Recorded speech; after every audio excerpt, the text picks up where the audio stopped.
What if I told you people are living the lifestyle of a sea creature? No, it's not a plot of a new fantasy movie. This is for real. Take a look. When I was in kindergarten and the teacher asked everyone to go around and say what they wanted to be when they grew up, I said a mermaid. Everyone laughed at me, and now here I am. I'm a mermaid. I can totally see myself being a mermaid forever. My mermaid name is Mermaid Tessie. I have a lot of body insecurities. I think a lot of people do.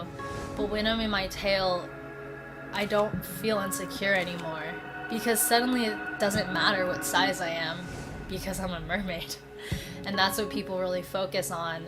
When I take my tail off, it almost feels like a piece of me has come off. Discovering that there was a mermaid community and that I could actually wear a mermaid tail and outwardly express what I always felt that I was inside, it was really freeing. Putting on a tail is probably one of the greatest feelings in the world. It really is. When I put it on, it's like nothing else matters. One of the mermaids you saw in that video, Tessie, is joining us now. Tessie? Yeah. Swim on out.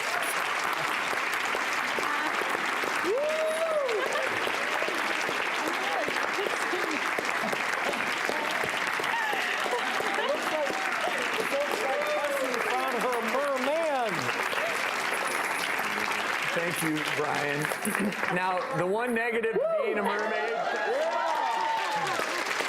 the one negative I imagine is that obviously we are currently on land, so getting around on land is not quite as easy as in the water. I am pretty useless on land. Pretty useless. You feel like a fish out of water? Yeah, pretty much.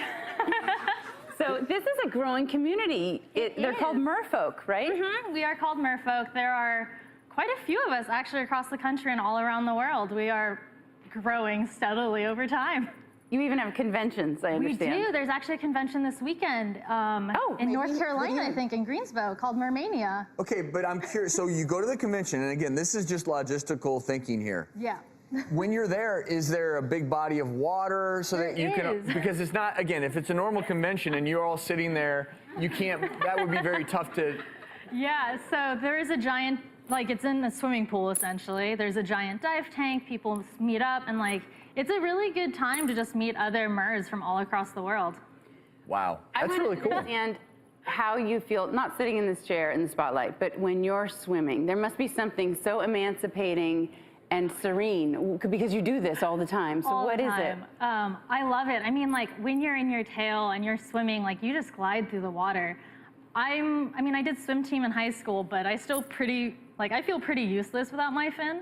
And at this point, I'm actually more comfortable in my tail than without it. So you've always loved the water, always been a swimmer? Always, yeah. My field, so my day job, in addition to like being a part-time mermaid, is I actually work in environmental policy, so conservation is a really big part of why I do this.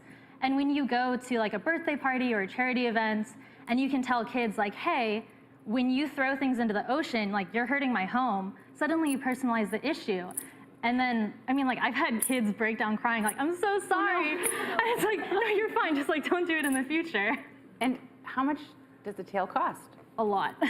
So my tail cost, with all of the additions and the paint job, was, I think, $2,500 or so.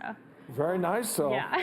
Can we see and the one thing I will we say see a little flap? is, Yeah, absolutely. Yeah, look at you that. know, you're a big biker, Dr. Funk. I am as well, and nowadays, people fork over that kind of money for bikes all the time. So of course. This is, in many ways, your bike. I mean, these are your wheels. Your wheels. Yeah. And it's such a healthy habit. I mean, think of all the unhealthy, detrimental things that people get themselves into. This is a community meeting to feel, you know, free in the water, which is somehow a part of you, part human, part fish, but also, look, you're getting your heart rate up, you're exercising, you're socializing. For sure. It sounds healthy. I have to ask you, so this is so much of your persona now. I mean, how do you feel when you're out of your mermaid mode? I know this was sort of an escape of sorts. Absolutely. I mean, even when you're in the pool and you have to come out and like you take your tail off, it's this feeling like you're losing a part of yourself. You feel very vulnerable. It's like, oh, there are these two things I'm not quite sure what to do with. Am I going to drown? Well, I tell you, we really appreciate you sharing.